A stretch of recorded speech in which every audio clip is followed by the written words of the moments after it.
Mes amis, nous commençons cette réflexion autour de l'encyclique Tous frères, tous, pas simplement quelques-uns, tous. Et la difficulté, elle est là. Le premier point que je vais voir avec vous, c'est le pape qui le dit dans la première partie, frères dans un monde fermé. Un monde fermé, hermétique. Donc, on n'est pas tous frères. Pour le moment, nous voyons des signes où il y a de la division, des crispations, des tensions. Le monde est fermé, il n'est pas ouvert. Et le pape François le dit avec beaucoup de clarté, des rêves qui se brisent en morceaux. Vous imaginez, dans la vie, si on ne rêve pas, on meurt. Je ne dis pas des rêves superficiels, idiots, pour fuir la réalité, mais pour déclencher l'audace, pour déclencher la créativité, la liberté de créer.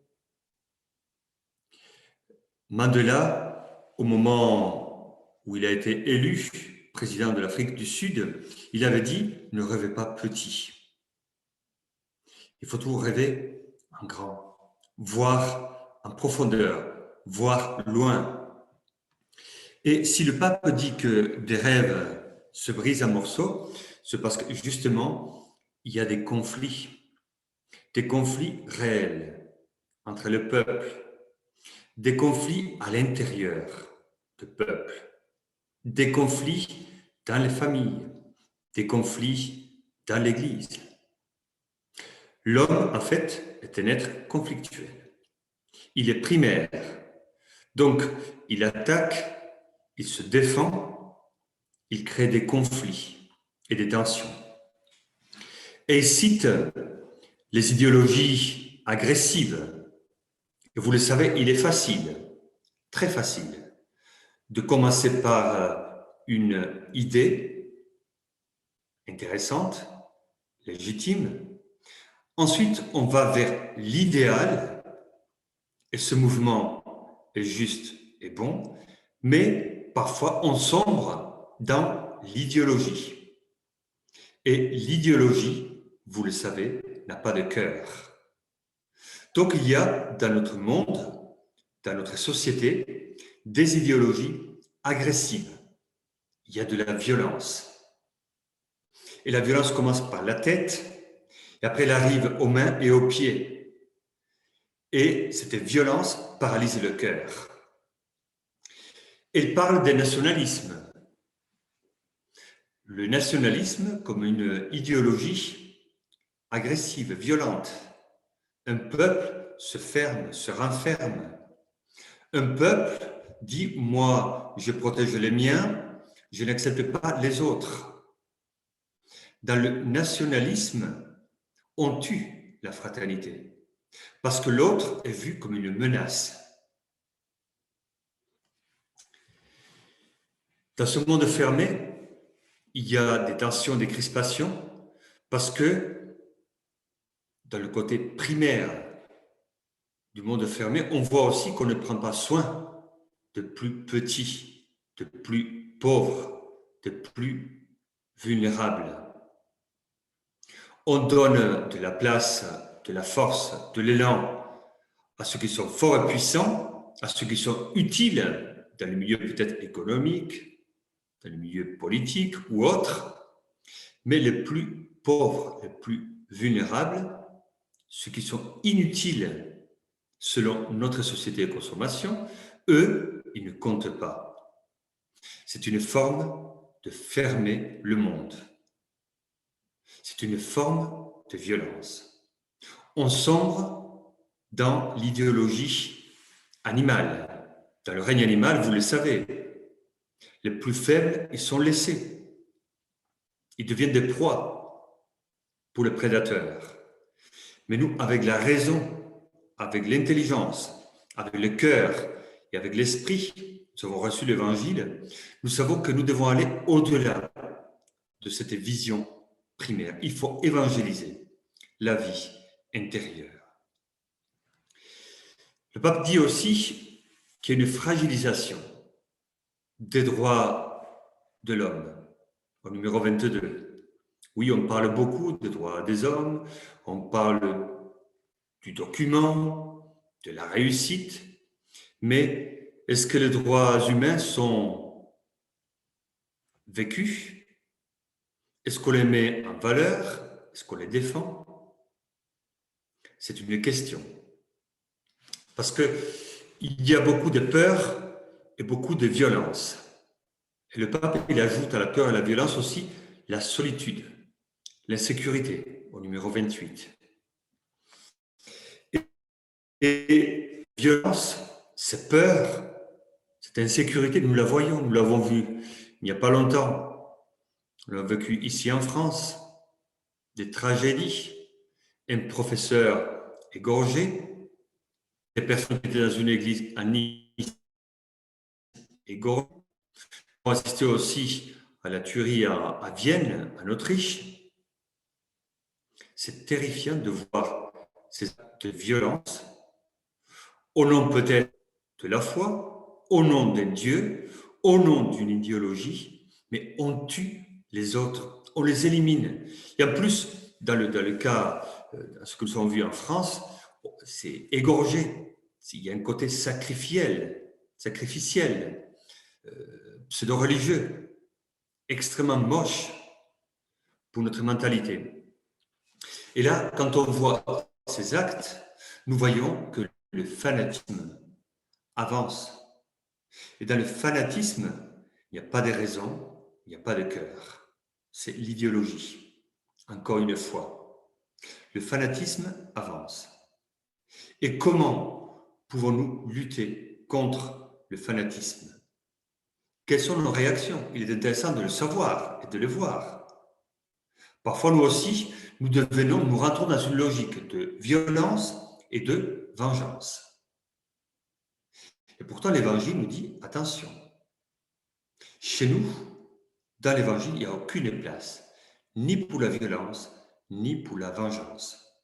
Donc, il faut lutter contre le fanatisme, et même et surtout contre le fanatisme religieux, parce qu'il est aveugle. Et le fanatisme est le fils de la peur et de l'ignorance.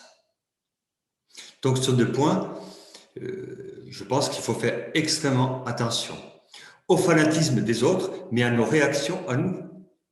Quelle réaction? Parce que parfois, nous aussi, face à la violence, il y a une partie de violence qui ressuscite à nous, qui s'exprime sous forme déguisée un peu de justice ou de protection, mais c'est de la violence. Il me semble que le pape nous dit, attention aussi, attention à nos violences, à nous. Nous voyons que le monde est fermé parce qu'il y a aussi des graves crises politiques et économiques. Il y a les grands qui se renferment entre eux, éliminent les plus petits. Nous voyons en Europe, en Amérique et ailleurs, nous constatons qu'il y a la naissance des populismes. Le monde est désenchanté. L'expression de Max Weber revient. Elle est terrible. Et alors, le pape souligne, nous connaissons sa pensée, son insistance et sa vision très juste. Voilà une mauvaise gestion des migrations. Il y a des mouvements. Les êtres humains sont en mouvement. Le plus pauvre cherche une dignité. Dans les pays peut-être considérés, en tout cas économiquement plus riches, mais il y a un mouvement d'accueil, de refus, de rejet, il y a un manque de réflexion, il y a des visions égoïstes. Que faisons-nous de nos frères? Tous frères? C'est la question. Ceux qui frappent à notre porte, qui viennent d'autres pays, peut-être d'autres religions, d'autres cultures, quel accueil? Je pense à la règle de Saint François, à la première règle, quand il dit « Quiconque frappe au couvent, ami ou ennemi ». frère ou brigand, qu'il soit accueilli avec bonté, avec bienveillance. C'est dans la règle. Accueillir avec bienveillance. Donc, dans ce monde qui est le nôtre, nous voyons tous ces signes. Certes, nous n'avons pas l'autorité politique de ceux qui ont été élus, mais nous avons le pouvoir et le devoir d'une réflexion, de former nos consciences, d'évangéliser notre conscience. Dans ce monde fermé, le pape, il parle aussi de la communication virtuelle comme la grande illusion. Ce sont ces termes. Et pourquoi? Parce que finalement, on croit qu'on peut tout faire et tout vivre parce qu'on communique par les réseaux sociaux, parce qu'il y a la rapidité de la communication. Mais comme disent certains sociologues, nous assistons dans notre société occidentale, moderne, à une hyper-communication virtuelle et en même temps, paradoxalement, à l'atrophie relationnelle. On peut avoir des milliers d'amis Facebook et en même temps, on ne se parle pas avec son voisin, sa voisine, son frère, son collègue de travail. Et quand il y a une atrophie relationnelle, on appauvrit l'humanité, notre humanité. La relation nous permet de découvrir l'autre, l'être de l'autre, ses rêves les plus fous, ses peurs les plus vraies. Et ce n'est pas par un clic, par une communication hyper rapide et artificielle qu'on va connaître l'autre. On exprime des émotions, des sentiments, des agacements, des joies, mais on ne connaît pas l'autre. On ne connaît pas l'être de l'autre. Et alors, il y a dans cette communication virtuelle beaucoup d'agressivité, beaucoup de violence. Ce monde fermé, il est fermé aussi parce que la communication n'est pas saine. Elle ne permet pas de faire circuler tout ce qui est bon, positif et constructif. Il y a beaucoup d'agressivité, dit le pape, et sans pudeur. Parfois, il y a avec le nom, l'identité n'est pas dévoilée, elle est cachée. Il est facile de rester anonyme, de critiquer, de démolir l'autre. C'est terrible. Et alors, dans cette information, il y a un problème parce qu'il y a un manque de sagesse. On communique rapidement, on s'informe rapidement, mais on ne se forme pas. Parfois, on se déforme, on est déformé, mais on n'est pas transformé. Et encore moins transfiguré. Et pourquoi? Le pape le dit. Parce qu'il manque quelque chose d'essentiel, c'est la sagesse. Alors, mes amis, la prochaine fois, la semaine prochaine, nous allons voir le deuxième point, ouvrir le cœur au monde. Le pape, il analysait bien. Si le monde est fermé, nous, en tant que chrétiens, nous devons avoir une réaction. Ouvrir le cœur au monde, nous le verrons la prochaine fois.